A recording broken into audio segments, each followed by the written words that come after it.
ओम नमः शिवाय।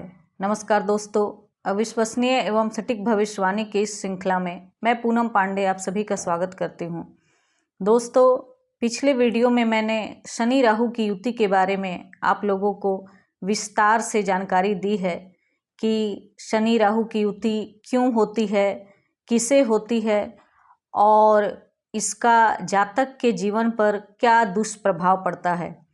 इसी क्रम में आगे बढ़ते हुए आज मैं चर्चा करने जा रही हूँ शनि राहु की युति यदि लग्न में हो तो जातक को उसका क्या क्या शुभ अशुभ फल प्राप्त होता है। चर्चा को शुरू करने से पहले मैं आप लोगों से यह कहना चाहती हूँ कि अभी तक जिन लोगों ने मेरे उस वीडियो को नहीं देखा वो एक बार ज़रूर शनि राहु की युति पर बने उस वीडियो को देख लें, ताकि इस युति के बारे में विस्तार से जानकारी उन्हें प्राप्त हो और वो अच्छे से समझ जाएं कि शनि राहु युति का क्या मतलब होता है और यह क्यों होता है कुंडली में। तो चलिए आज की चर्चा को शुरू करते हैं। जिन लोगों की कुंडली में लग्न में शनि राहु की युति होती है उनका स्वभाव बहुत अनिश्चित और असामान्य होता है। अनिश्चित इसलिए क्योंकि कभी तो ऐसे लोग बहुत ही खुश मिजाज नज़र आते हैं और कभी कभी बिल्कुल अकेले और भीड़ से अलग थलग हो जाते हैं। उनका स्वभाव अनिश्चित होता है। वो एक तरह से दोहरा जीवन जीते हैं, लोगों के सामने कुछ और अंदर से अकेलेपन में वो कुछ और ही होते हैं। अकेलापन उन्हें बहुत भाता है और वो भरसक प्रयास करते हैं कि अकेले ही रहें, लोगों से घुलना मिलना उन्हें पसंद नहीं होता है। इसीलिए आगे चलकर ऐसे लोगों को अव्यावहारिक मान लिया जाता है। इनका मूड भी समय समय पर बदलता रहता है, इसलिए लोग भी धीरे धीरे इनसे कटते जाते हैं। ऐसे जातकों के अंदर नकारात्मक भावना बहुत ही अधिक होती है। इन्हें हर समय कोई न कोई अनजाना भय लगा रहता है। जैसा कि मैंने अभी अभी कहा कि इनका मूड और मिजाज बदलता रहता है, तो ऐसे में कभी कभी यह बहुत उत्साहित हो जाते हैं और उसी उत्साह में आकर कोई गलत फैसला या गलत काम कर बैठते हैं, बाद में अफसोस जताते हैं। इसके विपरीत कभी कभी यह बहुत ही गहरी हताशा का शिकार हो जाते हैं और उसके बाद उन्हें आत्महत्या करने की इच्छा होने लगती है।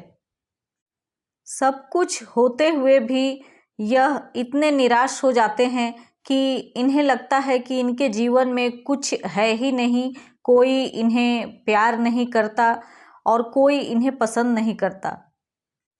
यही भावना अंदर ही अंदर इनको खाए जाती है और आगे चलकर ये डिप्रेशन का शिकार हो जाते हैं। शारीरिक दृष्टि से भी ऐसे जातक कमज़ोर होते हैं। इन्हें शारीरिक समस्याएं लगी रहती है, कभी यह पूरी तरह स्वस्थ नहीं होते और होते भी हैं तो भी यह अपने आप को बीमार ही महसूस करते हैं। जैसा कि मैंने कहा कि हमेशा किसी भ्रम या भय में जीते हैं, तो अपने स्वास्थ्य को लेकर भी यह हमेशा सशंकित रहते हैं कि मुझे कुछ हो तो नहीं गया, मुझे कोई बीमारी तो नहीं हो गई।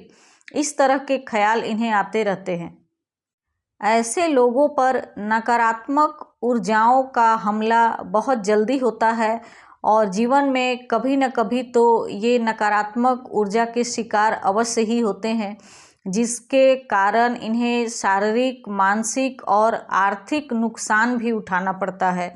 इसीलिए मैं कई बार यह कह चुकी हूँ अपने पिछले वीडियो में कि जिनकी कुंडली में शनि राहु की युति किसी भी भाव में हो, वो शनि और राहु की शांति अवश्य ही करवाएं और अपने इष्ट देव का नाम जप या मंत्र जाप हमेशा मानसिक रूप से करते रहें। यही आपके समस्या का निदान है और यही बचाव है। तो इसी के साथ ही मैं आज की चर्चा को यहीं समाप्त करती हूँ। अगले वीडियो में मैं द्वितीय भाव के शनि राहु के युति के बारे में आपसे चर्चा करूँगी। आपको मेरा वीडियो कैसा लगा कमेंट में अवश्य बताएं। यदि आपको किसी खास विषय पर जानकारी चाहिए तो आप कमेंट में लिख सकते हैं। मैं कोशिश करूँगी कि उस विषय पर आपको जानकारी साझा करूँ। मुझसे संपर्क करने के लिए या फिर व्यक्तिगत रूप से कुंडली विश्लेषण करवाने के लिए दिए गए नंबर पर व्हाट्सएप कर सकते हैं। मेरे चैनल को लाइक शेयर और सब्सक्राइब करें ताकि ज्योतिष के अलग अलग और अनुभव पर आधारित जानकारियाँ आपको मिल सके। इसी के साथ ही मैं आज की चर्चा को यहीं समाप्त करती हूँ। नमस्कार। जय महाकाल।